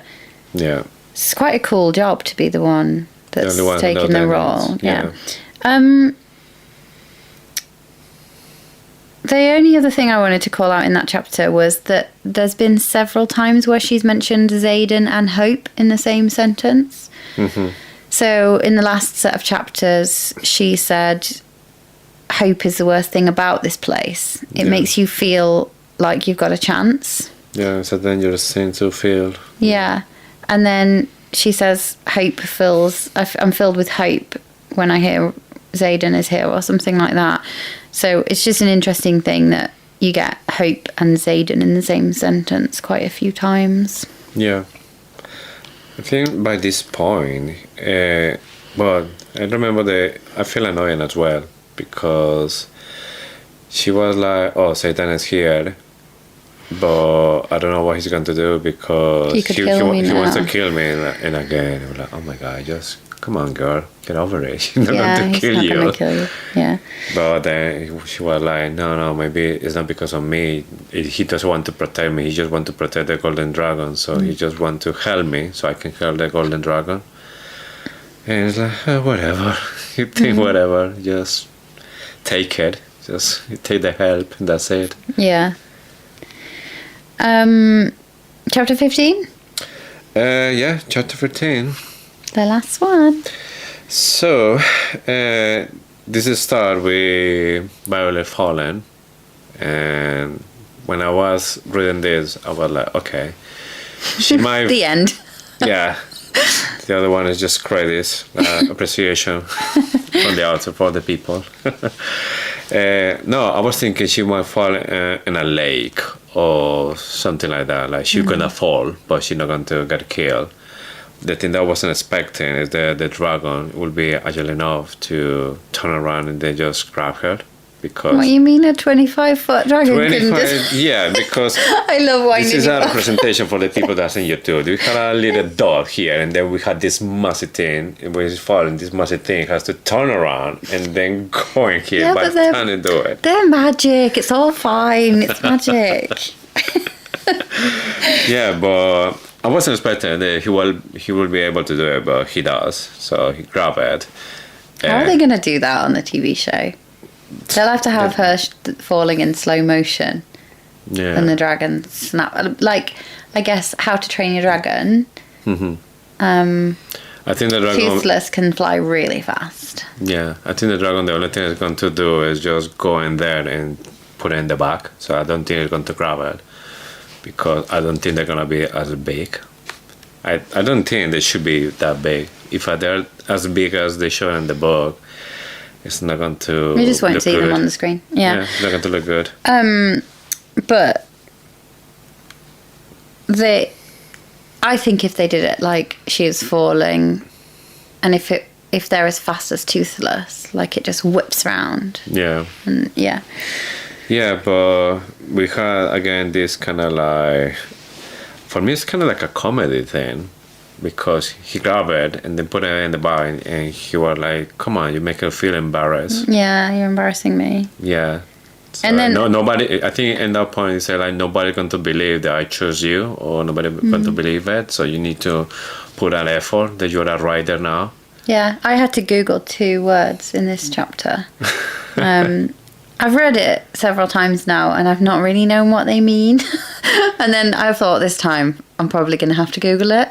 Yeah. So curmudgeon. Yeah, same for me. Did you have to Google it? Yeah, I was like, what does it mean? And then when I found out, why didn't they just put grumpy? Yeah, but it's like it means a grumpy Really person. grumpy. Usually like, get off my porch energy. You know, like an older person that's Yeah. saying, get off my porch. Or anyone really. Doesn't have to be an older person, just a grumpy person. But maybe it's an American word. Maybe it's more common to use in America. I don't know. Yeah. We need some help. It's not a word I've ever heard of. And then the other word comes later. It was bleachers. Did you know what bleachers are? Yeah, don't remember that one. So the bleachers were in the riding field when they...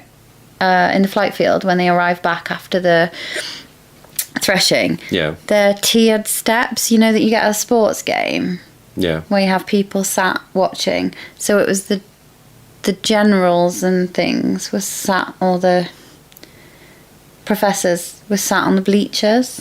All right. They were just observing it, but I didn't know what bleachers were. And it's just tiered steps. Okay. So that's another American thing. Must be. Yeah. And now I know how Americans feel when they're reading Harry Potter and they don't understand any of the words. Or not any of that, sorry, but some of the words. Like, I know there's always a joke about Filch, the caretaker, punting children across a swamp that the Weasleys leave there. And punting means in a little boat. So he's like taking them across in a little boat. But punting in American is like a sporting term for American football, where you drop the football and you kick it. Yeah. So they were imagining that Filch was like dropping students and kicking them over the swamp, which is totally understandable because punting does mean that as well. Yeah. So bleachers, I was thinking, I don't know what I thought it was. It just made me think of the of Bleacher in the Wonka film. I was just like, I have no idea what this means. I had to Google it. So yeah, no, for me it was kind of like a stand or something like that. But obviously, I didn't even bother. I just thought it must be that, and then that's it. I just carry on.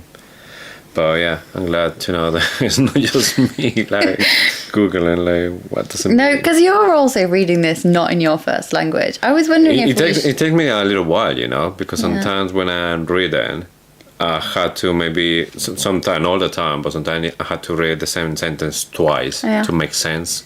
Otherwise, it's like I get confused, like who say who to who. Yeah, I would. We should get the Spanish version. I don't know, because in the Spanish version I saw already they had a completely different name. So we have like Wings of blood wings. Isn't it? Yeah, and Spanish is alas de sangre. This means like wings of blood. Yeah. And that doesn't make any sense. So for me, it's gonna be weird if I start to read a different translation. Yeah. I feel like we should get it anyway. We both speak Spanish. We should see how different it is. It'd be quite interesting. Yeah, that's another thing that maybe in Spanish they just telling different story from the original. I doubt it. But it is a strange title because I can't think of why it would be called Wings of Blood. It doesn't make much sense, that. But if somebody can tell me and explain, because I might just be missing something. It has to be somebody from that can speak Spanish, have read the book. Yeah. So if anybody had done it before, happy if I can leave the comments. Let's buy it and then we can do an episode the Spanish on version. the Spanish version to see how different it is. Yeah. You get clues, so you'd maybe find it easier to tell if they're male or female. If they don't change the names, that will be. Yeah. But you get extra clues. So I read a couple of things in Spanish, and you do get extra things, mostly because of names, the way they have to tell you if a character is masculine. Yeah, and Spanish is like more clear if even when you don't say that he or she, there's word that you can tell it's a woman or it's a man, female or male words. But yeah, that might be another episode for another day. Yeah, let's buy it. Put it in the. But bank. Again, this conversation that they having, Tyrion and Violet, for me, it's exactly as how I imagine this. The movie Dragonheart with Dennis Quaid and Sean Connery. Yeah. They had this kind of relationship that's kind of like discussing all the time, and so that discussion is kind of like a funny way. So that's why I thought that when they were talking, he was more like a sassy. And I was just loving this dragon, like the way he was talking to her. It was like, I remember there was like a part when she was saying like, why you chose me? Because you dragons, you value just like the ruthless, the fearless, or the kind of Please stuff. tell me more about what I should value. Yeah, exactly. So for me it was like, this dragon has like a massive aptitude. I just like it. So who will do the voice in the TV show? Who should do the voice, in your opinion? I think like the version that Sean Connery was doing for the dragon, that was that kind of voice I'm looking for this dragon. I'm not thinking somebody like deeply and like. I think it's going to be someone like that. There is somebody on. You can find him on Instagram. I'll have to tag him. I think his name is Michael. Yeah. And he's got this really deep, raspy voice. And that's my turn. Like, that, my turn is that deep, raspy voice. But I think it's because, obviously I've read the physical book, but I just really like listening to the audiobook when I'm doing stuff. Yeah. And that's the turn that I'm used to now, because... That's how she put the voice for that. Yeah. But for me, like I say, and the words, because I saw just the word before the audio... the only way that makes sense, the way he speak to her is like he being like this kind of the attitude. And in Spain, we call it like, it's kind of when somebody had like a pimp aptitude, like in the movie when they had this massive like hat, like with the colorful, and they're just walking on the street with this like sunglasses. Nick Carter as the alligator on The Masked Singer. Yes, something like that. So that we call it like you have like a pain attitude. It's like you believe that you are like the best and you are always like with this kind of thing. And for me, the conversation that they're having, that's how I imagine that he's like, oh, please tell me more how. But who, like, can you think of somebody more up to date than Sean Connery? Like, got to be somebody a bit more modern than that, because he's only 100. How old's Sean Connery? When he was alive, you mean? Obviously not alive anymore. I don't know. Okay, well, then definitely somebody more. Yeah, that's why I say somebody like him, not him, because it's not going to happen. You gotta pick someone. We have AI, pick someone for me. I don't know. Somebody modern. Is it John Goodman still alive? Oh my gosh, when was the last time we watched a movie? No, but I'm trying to picture like that kind of voice, because I'm not looking for somebody like really deep voice and start talking like that, because for me I think Tern will be British. If it's not this Michael guy, I hope his name's Michael, I can't remember. I think it would be British, because he's got that kind of British grumpy energy. I've seen a few suggestions of Idris Elba, but that again would be a deep voice. Yeah. For me, like I say, it's definitely somebody with a deep voice, but I don't see the high kind of this like creature voice. I see this dragon has a lot of personality. Okay, right. Your homework for next week is to work out who you think who would be your Tern in the TV series. I will think about it, because just until today I finished chapter 15, so I didn't have that much time to think about it. But when I can think of somebody there, I think that, that's the kind of voice that is in my mind when I'm thinking about Tern. But I don't think he should have like a dragon voice. It's more like a human voice with personality, not just somebody that's just like talking like with the raspy voice. Have a think anyway. Yeah.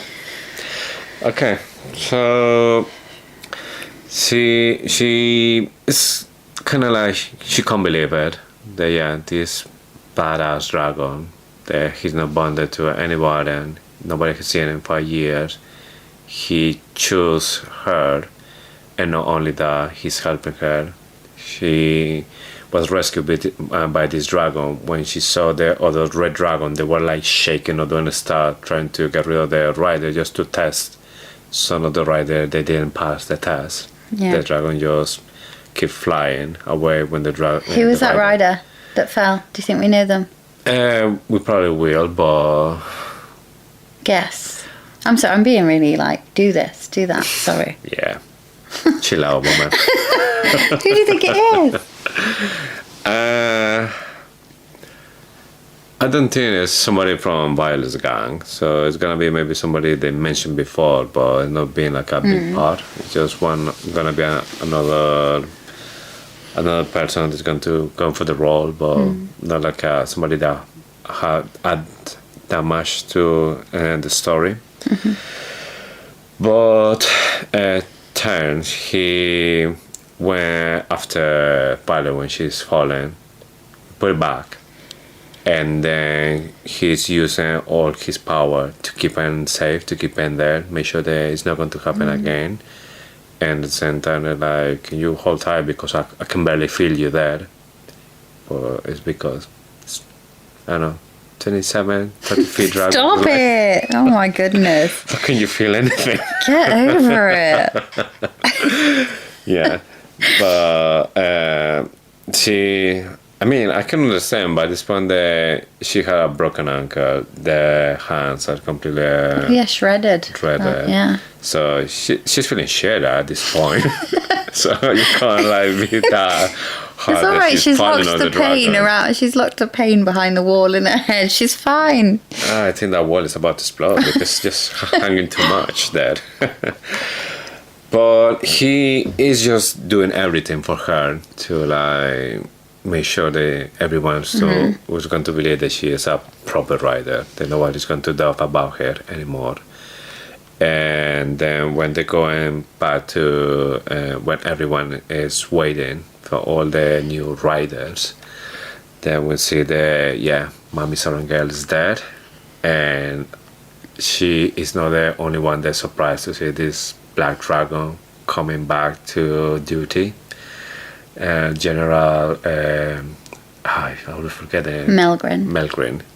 Instead of wailing, obviously he like shocked as well to see another black dragon like the one he has there. And Mommy Sorrengale is just looking at the dragon. He's not even looking at the daughter, just to see if she's still alive, she's still good, or not even surprised that she's classic coming. Lilith. Yeah. But this is the thing, is what's going on exactly in this woman's mind? It's like she was so confident that she will do it, that she will turn into a rider. But she's doing even better than she was expecting. I say this about everything, but there is so much we don't know about Lilith Sorrengale. We learn more in Iron Flame, but there is so much we don't know. So officially the main reason that she's saying Violet is just because she's a Sorrengale, and Sorrengale has to be a rider.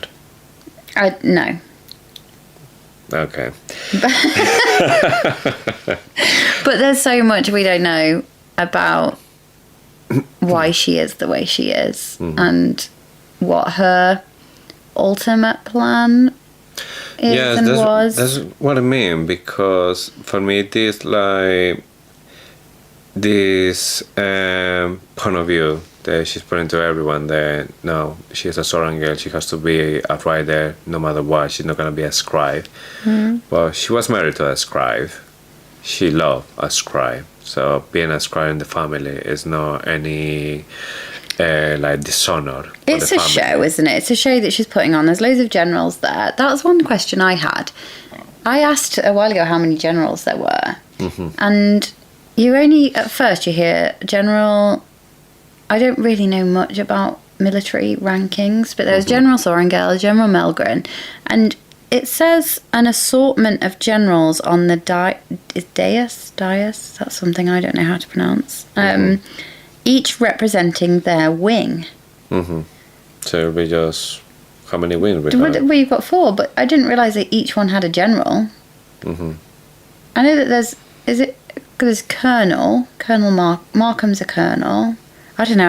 I'll do some research on military ranks, or somebody can tell us about military ranks. But it seemed like it said there's an assortment of generals probably hanging around in the bleachers, and I didn't realise each wing had a general. And I don't know. This is odd. I know it has a wing leader. Does the wing leader report to the general? I don't know.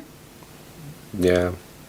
No, but it has to be, because wing leader is just the leader of the wing, but then we have colonels as well, or lieutenant, like Mira is a lieutenant. Yeah, commandant as well, Commandant Panchek. Yeah, but I'll do some research for next time. Like how big is this army to breaking down and like, okay, how many colonel lieutenants? And what rank do you think Violet's dad was? That's another. As a scribe. Yeah, because Colonel Markham is a scribe. He's a colonel. I reckon he'd been a colonel, but I don't know. I mean, the mother is a general, but I don't know if she turned a general after the rebellion, or she was already a general when that happened.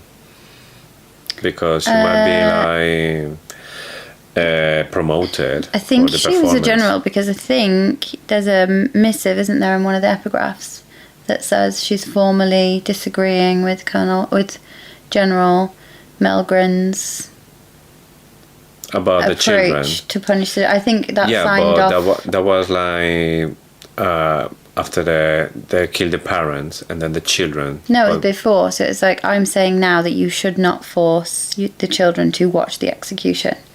I don't think it was after. I think it was, I'm saying this now so you can still stop it. But General Melgren went ahead and did it. But so I think she was a general, but we don't know when. But I have a feeling I've seen some theories that the name, because it's really suspicious that we don't have Violet's dad's name, and I've seen some theories that nothing at all. Like from the second book, there's no. We don't know if he was a Sorrengale. He could have had a different surname, but. Yeah, and the other thing is, why she is Sorrengale? Why she doesn't have like, Sorrengale because they die, because they're man. We don't know. But there's some theories that you do see his name in one of the epigraphs, because, he was a scribe. He probably wrote a book. He could be one of the people that are in the epigraphs. So as I'm reading it again, I'm kind of looking out for who it might be. But anyway, we shouldn't be talking about. Honestly, I could talk about this book all night, and it is getting to that point. Yeah. Okay, so going back to the scene, Tern is flying back with the other ones. Violet, she's feeling really bad and guilty because Tern is using his power to keep her in her place, and just because she didn't train enough to that moment when she was riding a dragon. But now when she said that she never thought that she would be living that moment. She was basically living day by day. She just saying, today I'm not going to die, today I'm not going to die. But then she never thought in that moment flying in a dragon. What else? She still need the confirmation why he chose her, because she need to say something about it to the other ones. And it's in this moment where he said the reason that he chose her was because she was willing to give her life for the golden dragon. And that's something that he values more than anything else. And that's like one of the reasons. And she's thinking about it.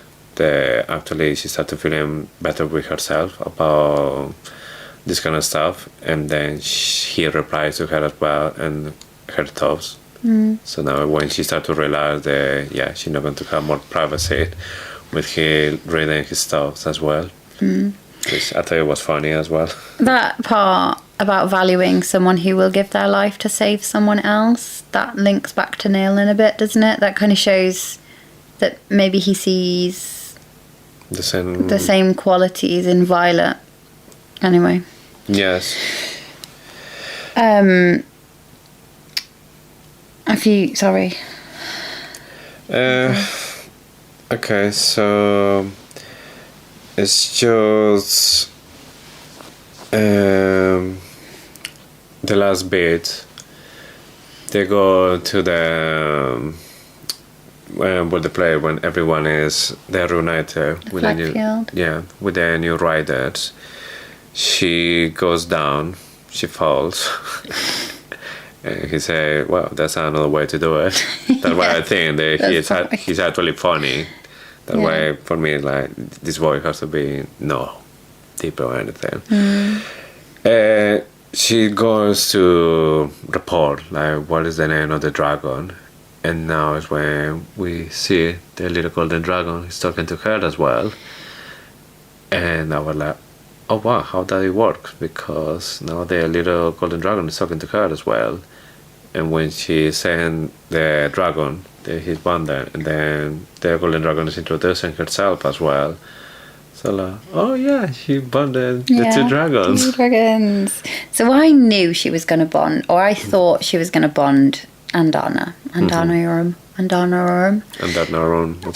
yeah. I thought she would only bond Andana, and I was kind of a little bit like, oh, this is obvious. It wasn't, like, there was no clue for me that she was going to bond Tern. And when she bonded Tern, I was so relieved. But then I was like, but I would have liked to have got to know the golden dragon. And then you get the best of both worlds. Get the bonus. Andana is brilliant. Like, if you think Tern is sassy, Andana, just wait. You're in for a real treat with Andana. I love the part where they fly in and Violet's kind of complaining about her mum, and she's saying, don't say the name, not until she does. And then Violet says, as if I could hijack Tear. I like that bit. And then he's a legend. She just did the impossible, because she turned into a rider against all the odds. She bound to the biggest dragon. She bound to a dragon that didn't want to bound to anyone for 5 years. Some dragon that's just like one of their kind. And only that black dragon she bound as well. A feather tail. Feather tail that don't bond with anyone. And this little dragon bound to her as well. Do you two think dragons that were like against all the odds to bound to any rider, the two of them bound to her. Do you think there's any history of two bonded a rider with two dragons? That's actually an interesting question. I haven't think about it until Yeah, this point. because you just read it just before we started filming, so you haven't had any time to think about the last 2 pages, have you? No, but I will say that if something like that would happen, there would be any mention before. They'd be like, okay, so when two dragons want to write something about a cadet or something about Professor Carol in class, because I think that's something that if it happens or if it ever happens, it should be worth the mention. That would be like one of the clues, but that could be one of the reasons that it's not there until now. And then they will be, oh yeah, this happened just 3,600 years.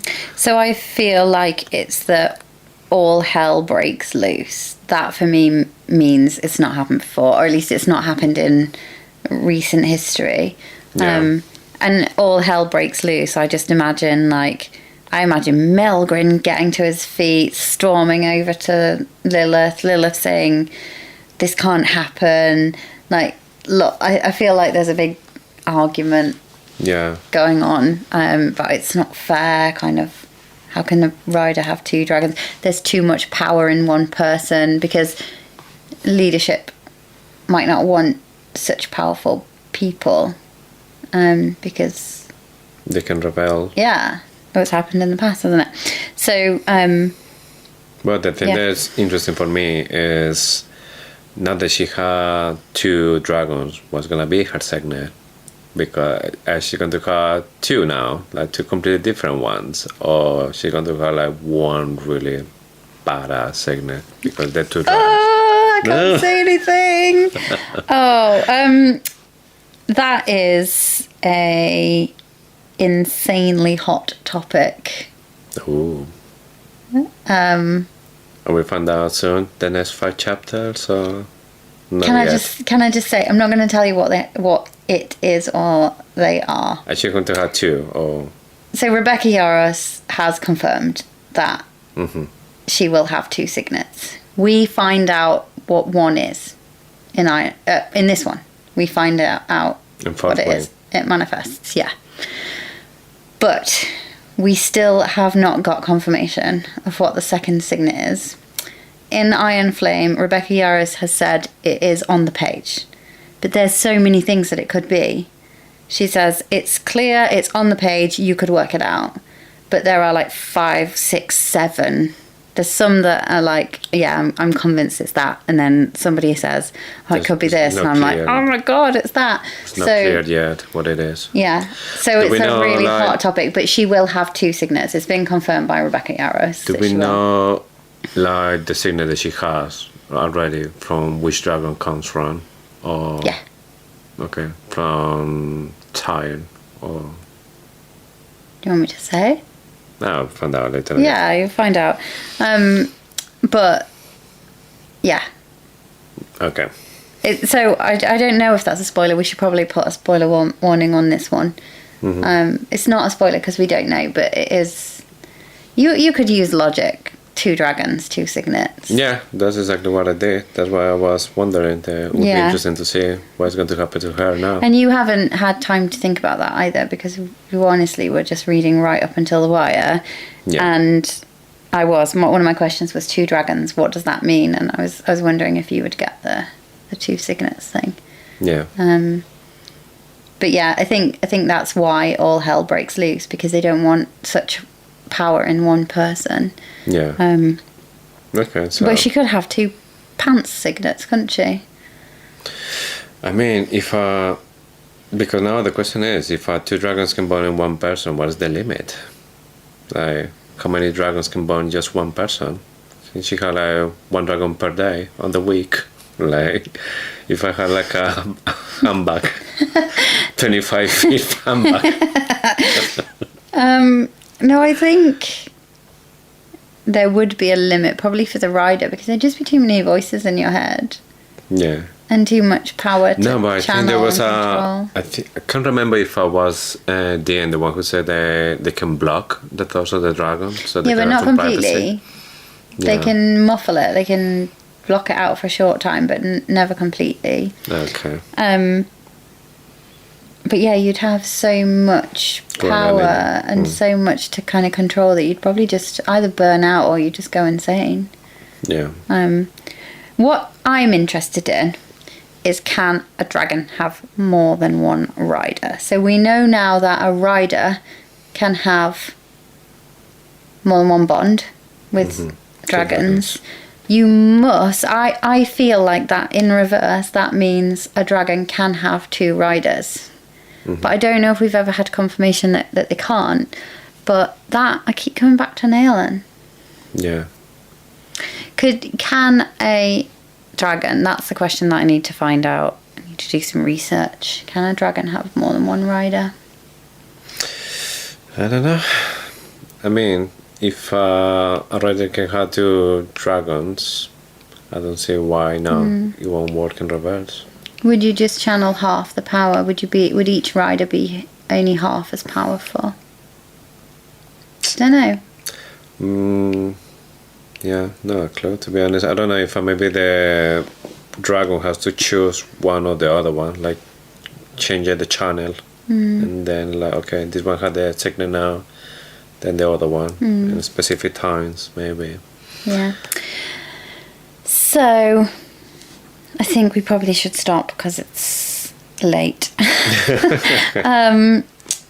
We do recap of signets. We didn't get any new signets this week in the 5 chapters. No, nothing new.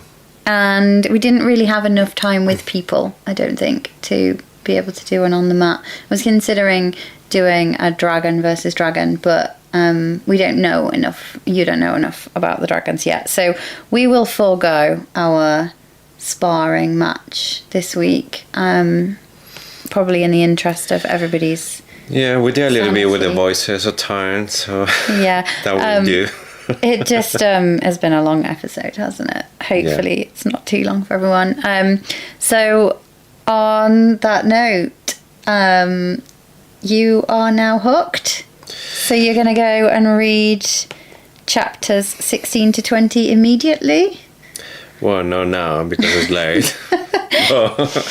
I really want to see what happened after this, because this is like really cool now, knowing that she had 2 dragons and now she need to like properly learn all the stuff to be a rider. So Tyrion can't use the powers anymore, so she can be like physically be able to fly, not fall. Yeah.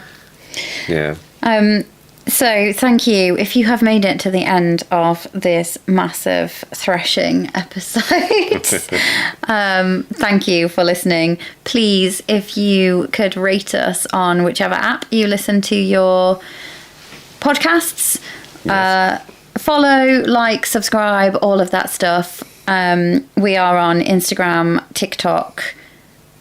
That's it, I think. Yeah, the only thing that you need to remember is now we are Faithfully Fantasy Pod. On Instagram, hashtag. Faithfully Fantasy Pod. Yeah.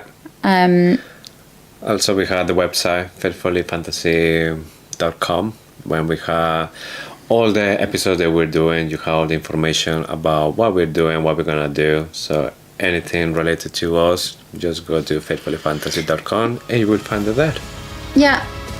Slide into our DMs if you got any comments on the show, or if there's anything you particularly think we got wrong, because I do like to be corrected when I'm wrong.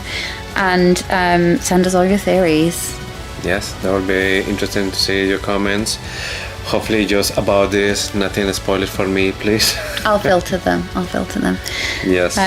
So thanks for listening, and we'll see you next week for episodes 16 to 20. Yes, thank you very much, and see you next week. Next week on Faithfully Fantasy. Chapters 16 to 20, in my opinion, jam-packed full of foreshadowing. I just can't wait to see if you picked up any of the foreshadowing that's coming ahead. for some reason getting like healed by Professor Kaori. Why is he doing that? Rebecca Yarrow's like, well, I need him like to tell a little bit thing what's going on with the Imperial and the stuff, and the best reason I can find is just put in the bandage. Yeah, do you know what you're doing? No, but tell me, how is it? What is going on with Brennan's there, because I have no details. Yeah. So for me, there's just two things I'm thinking right now. Satan, the one who kills Brennan, or something like that. Maybe he's not dead. Maybe he's still alive. If you were an intrinsic, you know would that you would die. have to try and hide it. Yeah, you know you'd die. So what would you do? You'd have to pretend that maybe you needed to touch someone's face every Back to time. the old topic. Yeah.